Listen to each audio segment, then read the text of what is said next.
15 अगस्त 1947 पूरा देश आज़ादी का जश्न मना रहा था। लेकिन उसी वक्त कुछ हजार किलोमीटर दूर एक 15 साल की लड़की एक नई जिंदगी की तरफ नहीं, मौत और जिल्लत की तरफ बढ़ रही थी। वो अपने माँ बाप के साथ सिर्फ एक ट्रेन पकड़ना चाहती थी, लाहौर से अमृतसर तक। पर रास्ते में 5 आदमी ने उसे रोका, कपड़े फाड़ दिए, उसके साथ बलात्कार किया और फिर बेहाल और नंगी हालत में उसे सड़क के कोने में फेंक दिया गया।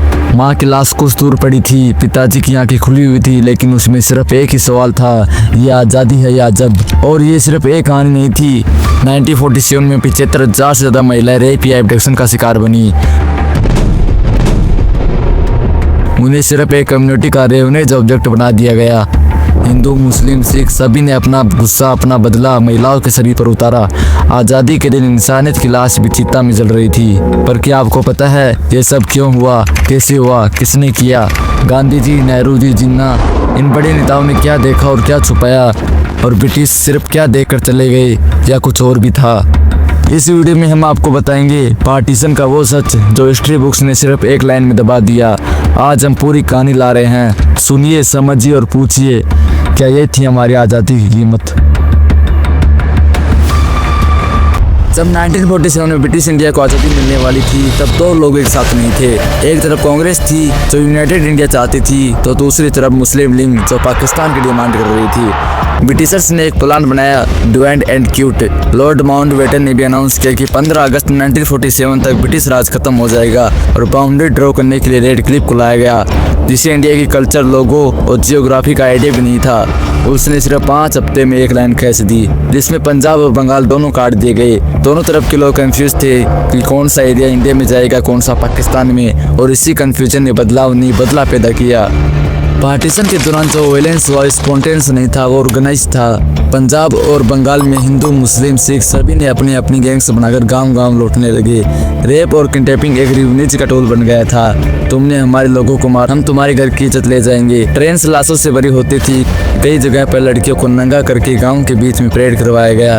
एक पाकिस्तानी ऑफिसर्स के वर्ड्स थे, इनकी औरतें ले आओ, ये जंग सिर्फ हथियार से नहीं जीती जाती।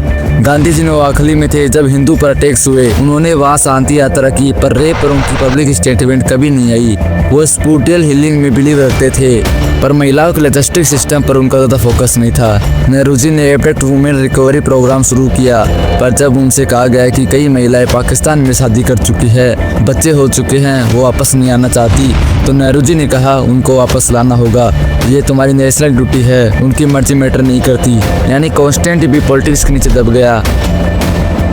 अक्टूबर 1947 आज़ादी मिले सिर्फ अभी कुछ महीने हुए थे, लेकिन जम्मू कश्मीर के बरमुला शहर में आज़ादी का मतलब सिर्फ खौफ था। पाकिस्तान से ट्राइबल मिलिशियाज, जिनको कभी कभी कबायली हमलावर भी कहा जाता है, कश्मीर में घुस आए थे। उनका कहना था कि वो कश्मीर को आज़ाद करवाने के लिए आए हैं, लेकिन ग्राउंड रियलिटी कुछ और ही थी।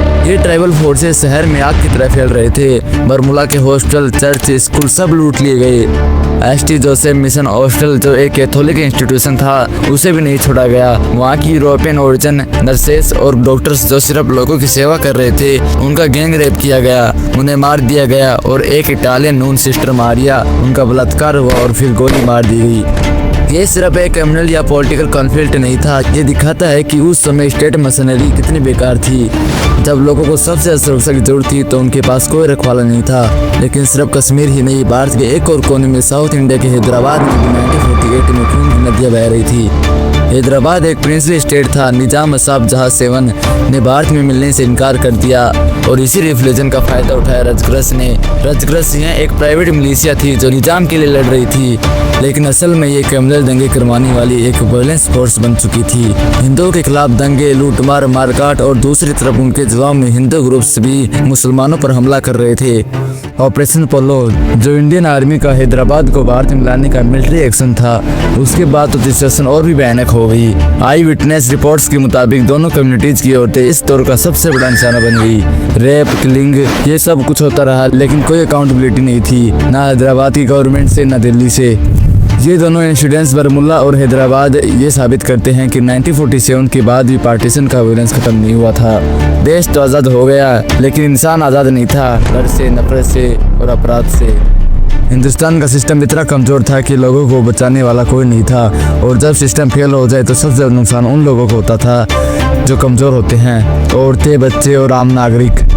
रिकवरी प्रोग्राम में 30,000 से ज्यादा महिलाएं इंडिया पाकिस्तान से वापस लाई गई, पर उनकी फैमिलीज ने उन्हें एक्सेप्ट करने से इनकार कर दिया। उनका क्राइम क्या था कि उनके साथ कोई जबरदस्ती हुई है। कई महिलाएं अपने बच्चों को छोड़कर फोर्स रिटर्न में इंडिया आई थी, जहां उनके लिए ना घर था ना पहचान। 15 अगस्त 1947 हमारे लिए एक सेलिब्रेशन था, लेकिन कई लोगों के लिए वो दिन उनकी जिंदगी में सबसे बड़ा, कभी खत्म ना होने वाला दर्द बन गया। उन महिलाओं के लिए जो बॉर्डर के इस पार तो आई, पर अपनी इज्जत, परिवार और पहचान सब कुछ वहाँ छोड़ आई। अब सवाल यह है कि हमने कभी उनका दर्द सुना? क्या आज़ादी सबके लिए थी या सिर्फ उनके लिए जो बचा लिए गए? ये वीडियो उन सब के लिए है जिनकी कहानी हिस्ट्री बुक्स ने उड़ा दी।